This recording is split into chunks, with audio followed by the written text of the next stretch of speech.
Indiana Jones and the Dial of Destiny is directed by James Mangold and stars once again the one and only Harrison Ford, returning for his 5th time as Indiana Jones, and who is also joined by Phoebe Waller-Bridge and Mads Mikkelsen, and there's so many other people in this film, but let's get into it. So I just want to let you guys know, me growing up, I've always been a fan of Indiana Jones. I've always enjoyed every single film. I've loved the Universal or Florida experience I went to go see when I was younger, and I've always just grew up enjoying the character of Indiana Jones.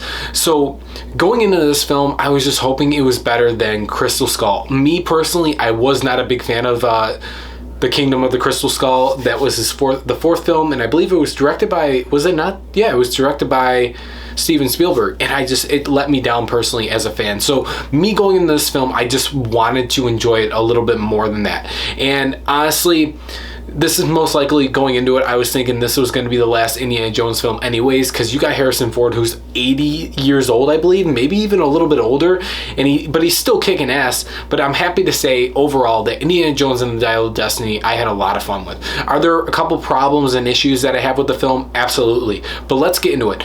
Let's talk about what I really enjoyed about this film. Harrison Ford as Indiana Jones, he is phenomenal in this role. He is great. In this film, he is awesome. He's everything that you want him to be doing. I'm so glad to see him with the hat on again and whipping around that whip, if you know what I mean.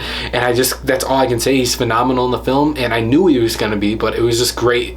Gave me joy, gave me a little bit more of my childhood back just to see him back on screen as Indy. I also really enjoyed Mads Mikkelsen playing this Nazi type villain in the film. I thought he did really great as well. Mads Mikkelsen is that type of actor that pops up in random films like Doctor Strange, like this, or Casino Royale, and he's always playing a villain, but he does a phenomenal job with it. So I thought the action and the set pieces, the chase sequences, the plane chases, they were awesome in this film. I thought they were really well done, along with how they were shot, the visuals of the film overall too. The CGI wasn't that as heavy as I thought it was going to be until a complaint that I will get into in the con section. But I think James Mangold, he has made so many films lately that I really enjoyed. I enjoyed The Wolverine. I don't care what people say. I really enjoyed Logan, and I enjoyed Ford v Ferrari.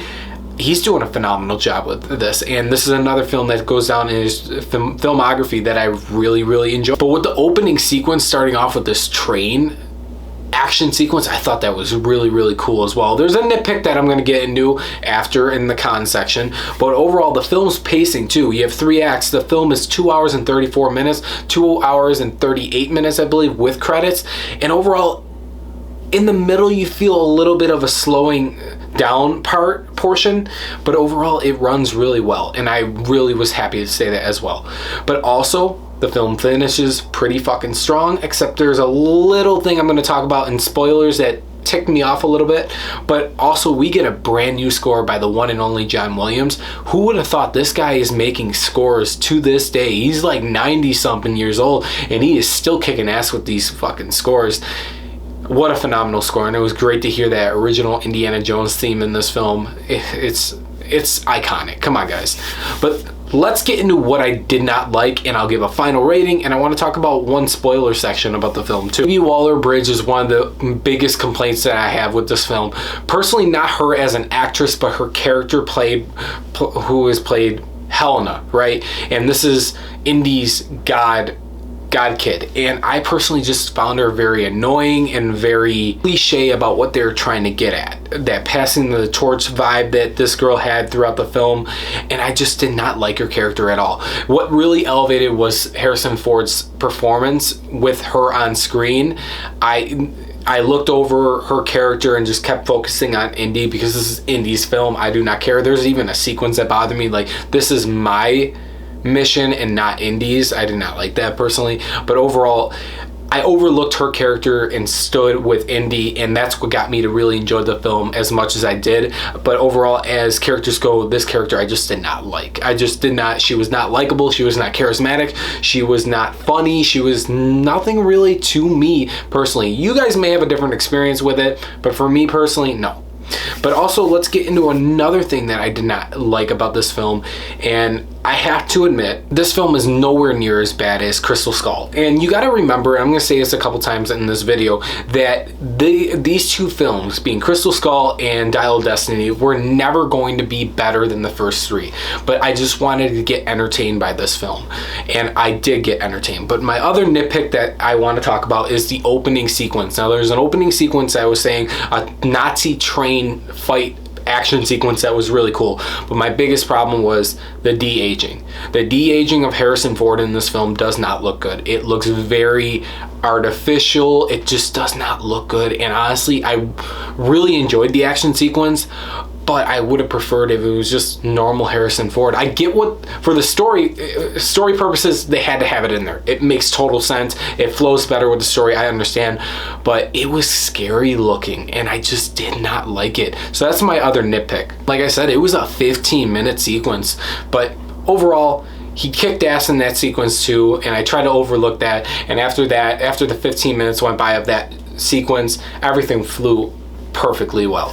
But besides those major complaints, I did have a lot of fun with Indiana Jones and the Dial of Destiny. I really want you guys to go out and see this. Obviously, it's not going to be, like I said, better than the original trilogy. It was never going to be, but maybe you guys will find enjoyment like I did with this film. But personally, I have to give Indiana Jones and the Dial of Destiny an 8 out of 10.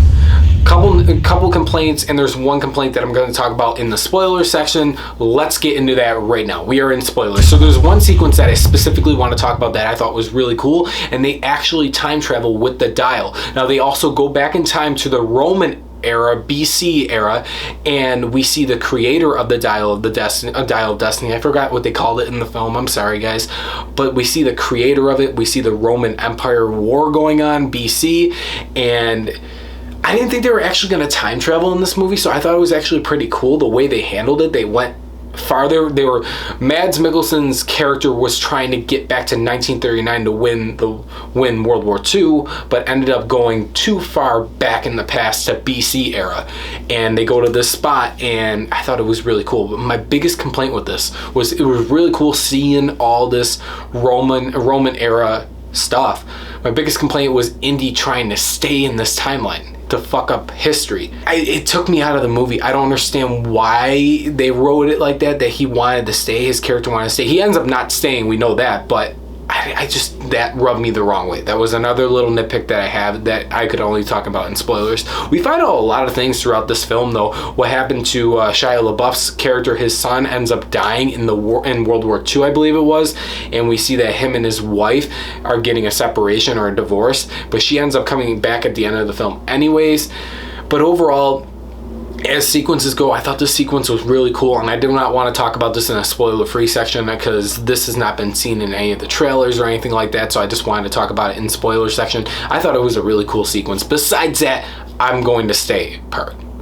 But that whole plane chase cool thing, getting shot, the planes getting shot at like spears and that from the ships and that, I thought that was really cool.